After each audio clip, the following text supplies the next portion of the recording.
Hi, welcome to session 4. And in this session, we are looking at deciding to evaluate humanitarian action. In the previous session, that is session 3, we focused on defining what evaluation of humanitarian action is, and we also looked at some of the challenges and remedies that evaluation of humanitarian situations may encounter. And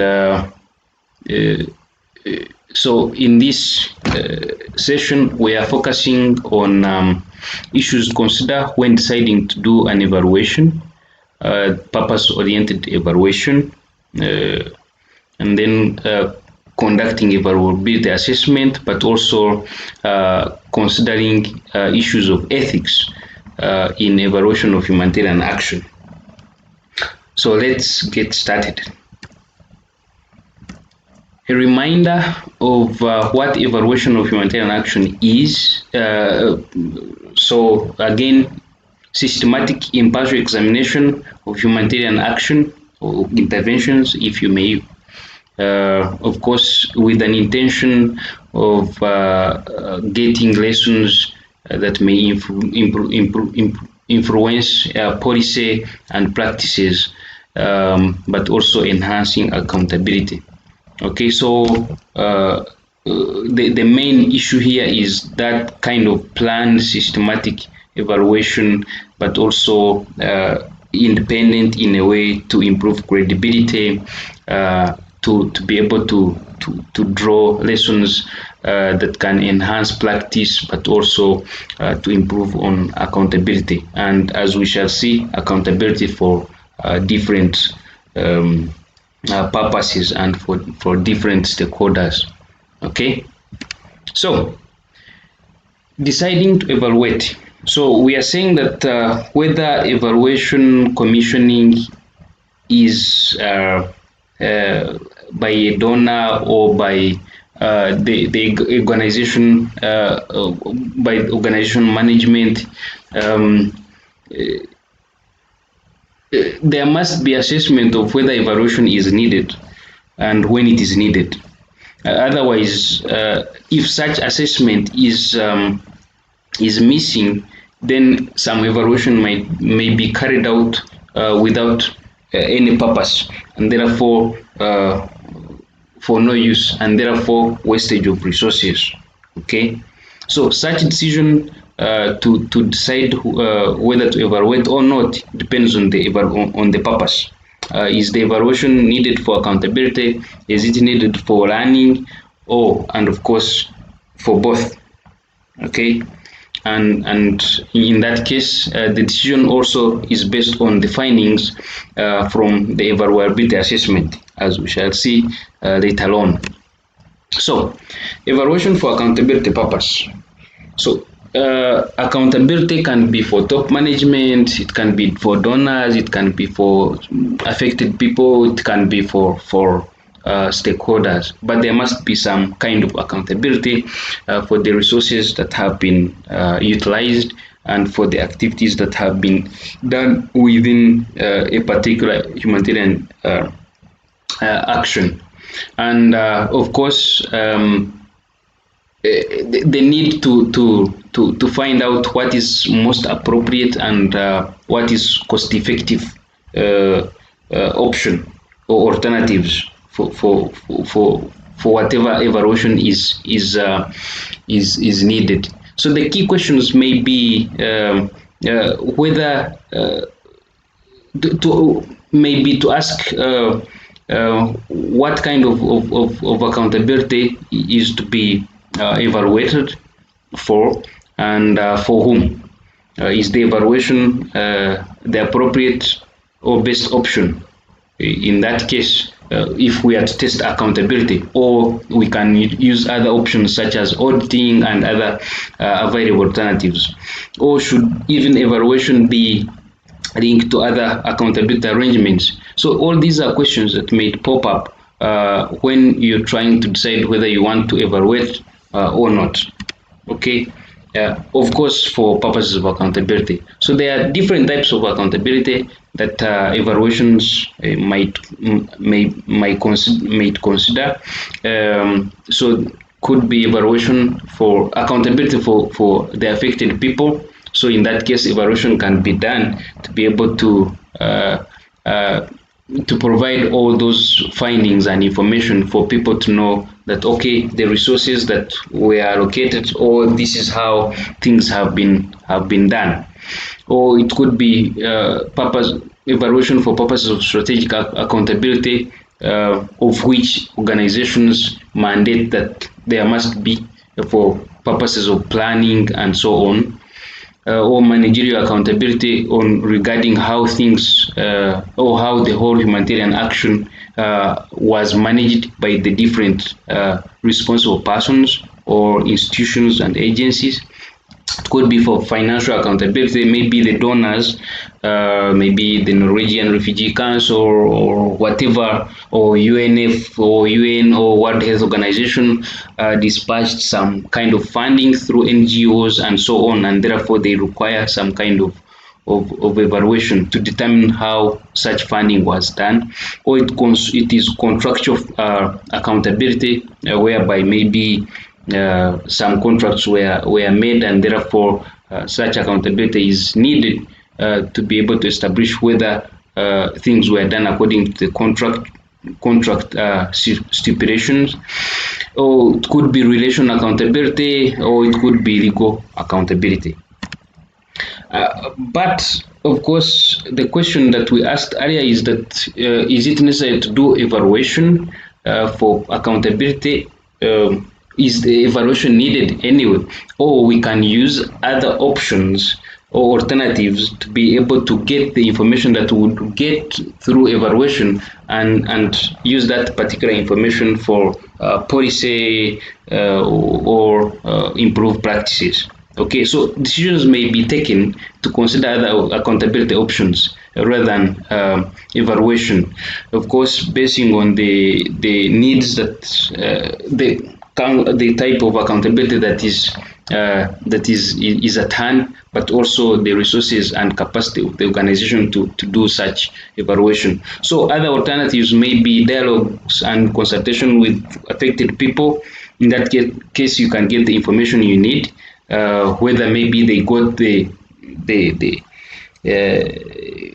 the services and goods that were intended for them. Or it could be strategic reviews or performance audits or general audits within the organization to find out how things have been happening, or institutional reviews or compliance reviews. So all these are alternatives that may be considered uh, rather than evaluation. Okay, but then it depends on the resources, the alternative needs, and the type of accountability that is required. So on the other hand, there is evaluation for learning. So say the evaluation serves two purposes: accountability and learning. So if it's not for accountability, then it could be for learning. Okay. So learning-oriented evaluations are done to examine what works, what doesn't work, um,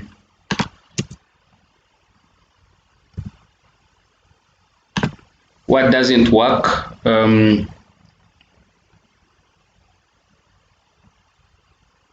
or what is needed to be improved. Okay, could be that maybe the evaluation is done through the implementation process, formative. So in that case, rather than waiting for summative, you do a formative kind of or process kind of evaluation to identify where things might be needed to change. Okay, or you do the evaluation at the end to establish whether things went well, and if such intervention can be scaled up to other areas. Okay, maybe you did it in one zone of within a refugee camp, and therefore you want to find out whether this can be scaled up to other zones within that particular camp or other camps, depending on the context, of course. And so learning oriented evaluations are not necessarily the only way. just like we talked about evaluation for accountability. So evaluation may not be the only way to learn about to learn about how humanitarian actions have transpired. There are other cost-effective options that may be considered. So um, those alternative learning learning processes might be considered. Of course, again, depending on the learning needs, the resources, and the type of learning that is needed. So the alternatives could be maybe instead of doing evaluation, we do after action reviews to find out how things went. Okay, or it could be through storytelling, whereby staff can use metaphors to be able to identify how things have gone, or use of most significant changes or techniques, and most significant changed techniques, whereby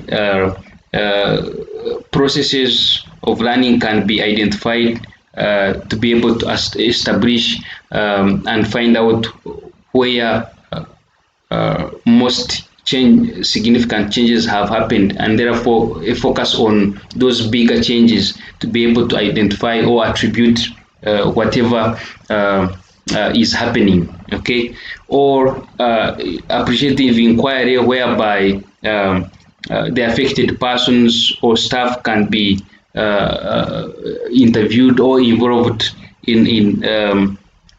uh, in a way of inquiring how things have been happening, or how things have been handled previously. Okay, so evaluation and building blocks for learning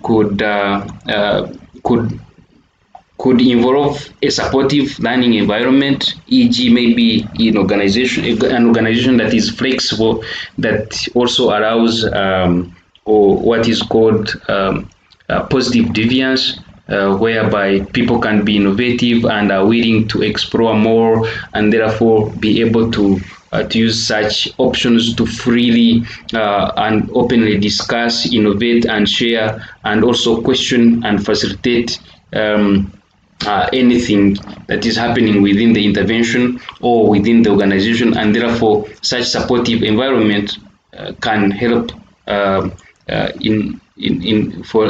help in learning. Okay, also if there is concrete learning processes, such as, for instance, a well-established formal process for information gathering, management, interpretation, and so on. That could be one way of establishing a foundation for learning purposes. But also leadership matters. A leadership that, for instance, reinforces learning and is willing to permit all alternative learning processes, as we've talked about them earlier, that would be a very conducive environment that lays the foundation for other learning processes within an organization. Okay, so another question could be that whether the evaluation is the right option for learning, or whether we should consider those other alternatives. So in this case, the consideration to decide whether evaluation is the right option may look at resources in terms of money, time, human resources, and so on. But the management or the implementers or whatever, or stakeholders may ask themselves, okay, do we need, considering the fact that, for instance, we are dealing with a humanitarian situation, wouldn't this resource that is supposed to be put into evaluation be added to the resources that are needed for humanitarian action rather than investing them into the evaluation. But of course, that is a question of whether uh, other alternatives are appropriate enough or optional for learning rather than using evaluation as a learning option. So there's that kind of trade that need to be evaluated before a certain decision is made regarding the different options rather than evaluation. So is the evaluation the necessary tool, or there is a question of choosing the right tool from many other alternatives? And you have Chrysopoulos and Bonino or yeah, provide this kind of spectrum, which can be found, of course, in Buchanan, Smith, and others. So you have, for instance,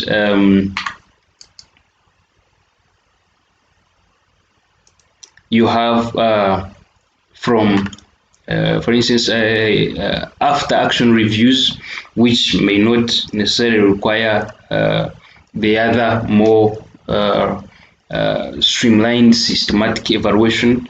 And then you can do internal reviews, or you can do real-time reviews, or you can do real-time evaluations, which can happen when actually humanitarian action and implementation is happening, or you can do formative evaluation, or opt for evaluations that are summative at the end of the intervention. And also, maybe if you may consider meta evaluations or synthesis of different evaluations to find out how things went in different different interventions. So all these are different alternatives that may be considered for running purposes. Okay, because if you do after review, after action reviews, you might get information that indeed can help you to learn. But also, a person who does a meta evaluation or synthesis of different studies can also draw lessons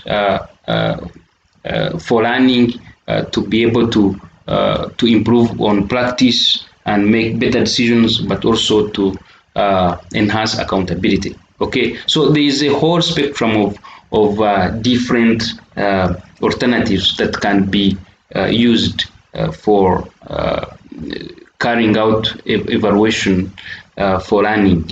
Okay, so then one might need also to ask whether how do we balance learning and accountability in evaluation for humanitarian action, because at the same, of course, again, evaluation serves two purposes: accountability and learning. So how then do you balance that? Yes, of course, the question is about choosing evaluation that serve the dual purpose. Okay, but then the issue here is that you do not need to consider the neutral way of balancing both learning and accountability, because in that case you risk losing evaluation focus. So to be able to maintain focus, yes, you can say, okay, this evaluation is done for accountability, but of course in the process of evaluation for accountability, you also do some learning.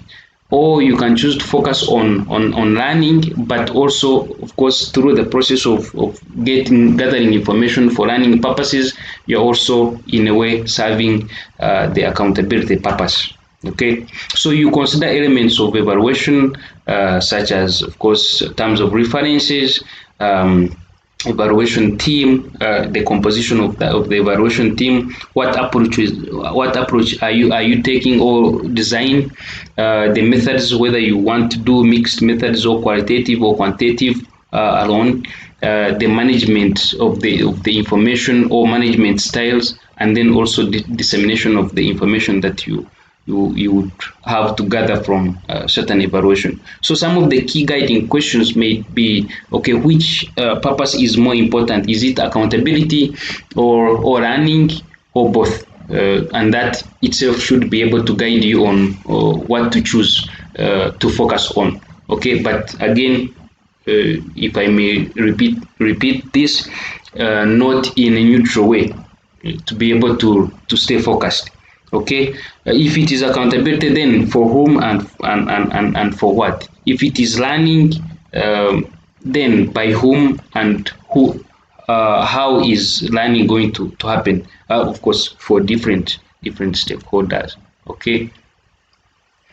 Uh, then deciding what and when to evaluate, you may consider the usefulness of the evaluation. Who are the users and who will use who are the users of the evaluation and for what purpose? Okay, what is the use of the evaluation? So you may refer back to Patton's theory of utilization focused evaluation, because in that case you're focusing on, okay, you do this evaluation, then there must be lessons drawn, and drawn by who for what particular purpose. Okay, so the usefulness is important. When you are also deciding what and when to evaluate, timing of the evaluation versus the demand and presentation of findings matters. What will the evaluation also add? Will the evaluation add value to the whole organization as a whole? Does the organization have the capacity to handle different set of evaluations, and how many? What is the capacity to handle those evaluation? Or sometimes you might end up doing evaluation and you overwhelm the capacity of the organization to handle all those findings and even making use of those particular findings. So it is very important that you put into considerations this. When it is appropriate, when is it appropriate to conduct evaluation? Yes, it is appropriate if, for instance, there are unknown unknowns, okay, or unknown or uncertain outcomes, because of course, we know the complexity of humanitarian situations and humanitarian action, or if there are large and expensive humanitarian interventions that it is not easily to draw or to attribute certain changes, then you may need to do an evaluation to find out. Then also evaluation could be done prior interventions to establish what is at stake, or strategic interest, maybe interests and alignments of other stakeholders, and of course trying to answer questions that the different stakeholders need to be answered. But it is inappropriate to do evaluation if no value would be added at the end or new knowledge would be gained, and of course that would be wastage of resources, which in most cases are not available or which would have been used for other purposes, considering that we are dealing with humanitarian situations. And it is also inappropriate when conditions may undermine evaluation credibility. For instance, accessibility of inaccessibility of respondents or participants, or the intervention has been paused because of the security issues, and so on. Okay, so it's very important that you consider all these alternatives or these issues when you're trying to assess when to do whether to do the evaluation. So that brings us to evaluability. Okay, so evaluability processes help in establishing whether evaluation should be conducted or not. Okay, and of course, in most cases, because the humanitarian situations are swift and happen fast, and humanitarian action also happen fast, sometimes it is rare to do evaluability assessment. Okay, but in most cases where it is approved, it is necessary, and where it is possible, it is done immediately after the humanitarian interventions have begun. So the importance of this evaluability is that these assessments help in defining or in the construction of terms of references for the evaluation, or for how the evaluation will happen and what deliverables will have are expected, how the evaluation team should be composed, and so on. Okay, so the evaluability assessment is done for evaluation of humanitarian action to one maximize evaluation feasibility. So in that case, to be able to determine whether it is feasible enough to do that evaluation, or to improve the usefulness, because at the end you want to know whether stakeholders will be able to use the evaluation findings or not. If not, then it's not needed. Um, uh, to ensure that, but also evaluability is done to be able to influence budgeting. Okay, budgeting and planning for the evaluation. Otherwise, without evaluability, then you are not able to assess the magnitude of the evaluation that will happen. So in that case, you might reach in the middle of evaluation, and then you don't have resources and so on. Okay, but also to establish appropriateness in terms of timing and context. Okay, so you have this as a generic outline of evaluability assessment, things that you might consider, and of course some steps that are suggested. Okay, so you have to define the boundaries of the project, you have to identify the resources available, you have to identify and review documents, engage with stakeholders, develop conclusions, and make recommendations whether evaluation must happen or not. Okay, so it is very important that all these issues are put into consideration when you are doing evaluability of certain humanitarian intervention, to be able to determine whether evaluation is needed or not. And again, put into consideration evaluation for what?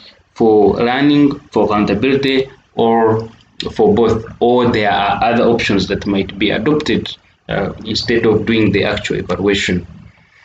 Some key areas for evaluability assessment: program design and intervention logic is very important. Logical frameworks or theory of change, how things have been designed for a certain intervention. Availability of data or feasibility of generating data or available resources is very important. The context and timing must be put into consideration, but also the overall ambition and type of questions that stakeholders need to be answered. Okay, so it's very important that these issues are put into consideration when you are doing evaluability assessment, so that you can be able to determine whether evaluation should be done or not to be done. Now, as all these issues are being decided or considered, one of the main important issue to also put into consideration while you're deciding to do evaluation of humanitarian action is ethics. Okay, and UNEC defines it in that way. These are things, or I mean, rights or agreed principles and values that govern certain behaviors within a specific behaviors of individuals within specific or culturally defined context. So in that case, honesty, accountability, respect, beneficence, all are aspects of ethics, ethical values that must be followed or considered when deciding to evaluate.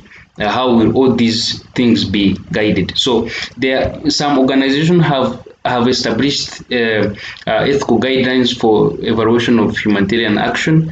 So those can also be followed in addition to these other general ethical considerations for any kind of evaluation. But the main principle here is that at the end of the day, while you are doing evaluation, you must not do no harm, because that's the other main principle in relation to, in addition to other humanitarian principles, that you must not do harm. So with your evaluation, don't do harm. Take an example. We talked about in the previous session the issue of, for instance, dealing with affected people, or who have been traumatized by the humanitarian events, humanitarian situations.